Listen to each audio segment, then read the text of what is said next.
Our coverage of Big South Media Day 2014 continues from Charlotte. My name is Alan York, joined by the face of Liberty football on our Liberty Flame Sports Network television broadcast, Mike Tilley. And Mike, this is year number 27 for you. We'll talk about your career coming up in a little bit. But Media Day for you, it's become really popular around the country, not only the FBS conferences, but here in the Big South as well. So why is today so fun for you?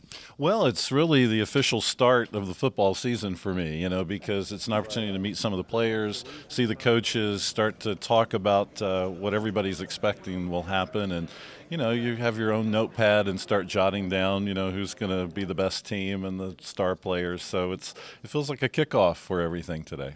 Now, we're obviously a month away from the beginning of the season at North Carolina. When does your preparation typically start for a football season? Last year. Yeah, you're always aware of what's going on, right? And you're always trying to stay up to date and talk to players and coaches when you have opportunity and check out websites and everything else. So it's a continuous process now. But in terms of really focusing in and getting really, full attention on it, is typically about now when media day happens and the players and the coaches start all their work and getting out on the field and having an opportunity to go out and watch them, and it just builds and builds the closer you get to game day. So it's a lot of work the week of the game, but at the start of the season, at least a month out. Mike, you've been around this athletics program and school for a long time. When you think of Liberty football, when you describe the action on the field, maybe to fans that don't know about Liberty football, what do you tell them? Wow, Liberty football is exciting because Liberty University is exciting. It's an unusual school with a mission that's really clear and focused and unique from what anybody else is doing in the country. And so when you dress in a Liberty football uniform and you get out on the field, you're representing something much bigger than yourself and something much bigger even than college football.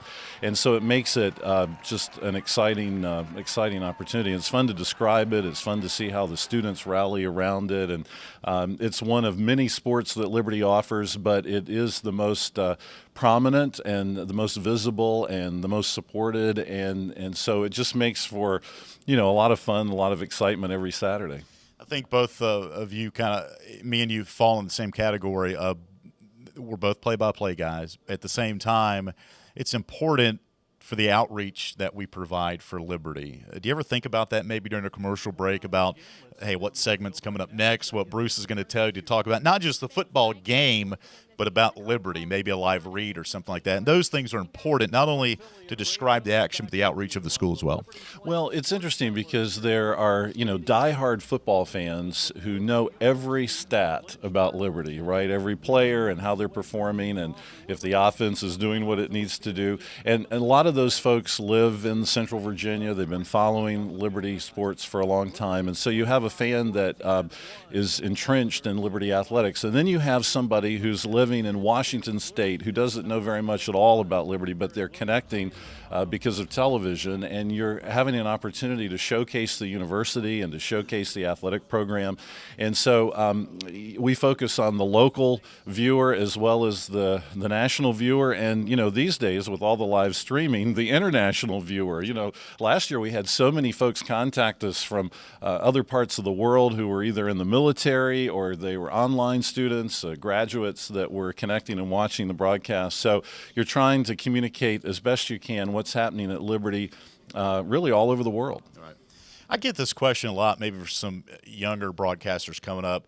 How do you improve your craft every year? For you as a TV broadcaster with, working with the likes of, Ray Jones and Tim Scarborough and now Matt Warner in the football booth, how do you improve your play-by-play, and who do maybe you look up to as some of your idols in the business?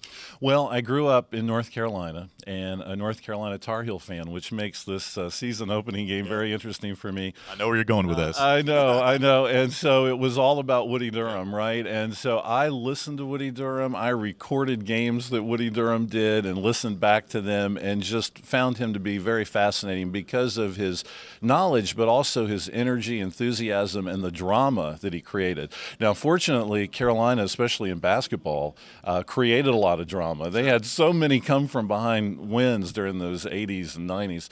But I grew up listening to him and loved his style and what he did. And in television, Jim Nantz is always someone who stands out. And there's a lot of great guys out there. And I learned that it's not always the stat, but it's the story that's important to understand about a particular player. And so those are some of the people, or a couple of the guys anyway. But in terms of, I'm probably the most critical person of myself than anyone else has been for me, although I appreciate anybody that wants to send me a note and tell me what I can work on. But I watch back every game after we do it. I have a notepad, and I'm listening for every mistake and, trying not to say the same things repetitively, and just to make it interesting. When you listen to someone like Vin Scully, for example, I mean, he's a master wordsmith, right? And comes from reading, understanding the English language, and just being able to communicate flawlessly. And so, that's where I'm wanting to get, so we'll see if it ever happens. We follow the same blueprint on radio as well, as far as listening to audio and jotting notes down as we try to improve our craft. All right, before we let you go, you're encroaching on your 27th season broadcasting Liberty Flames athletics, specifically football. What are you looking forward to most this fall? Well, it should be another really great year. I mean, we have a great crew that's going to be doing the game. We have a great talent group. I look forward to working with Matt this year, and so we'll get to know each other better. And Clement is joining us at the desk. And, of course, we've got these great camera guys and the technology and the HD quality. And as I understand it, we're expanding again in terms of the number of homes where folks can access us. And then, of course, online you can catch anywhere with libertyflames.com. So I'm just looking forward to how it unfolds. I have a feeling it's going to be a really wild, unpredictable season. I don't think this is going to be sort of a normal year, and I don't know why that is, but it's just setting up for me that it's going to be unpredictable, and what everybody expects to happen is likely not to happen this year. Yeah, we've been talking about this week about the parity in the league and how much improved the football has gotten. So, Mike Tilley, we appreciate your time, and enjoy the 27th season in front of the camera for the Liberty Flames. Thanks, Alan. That's Mike Tilley. I'm Alan York for Liberty Flames Sports Network.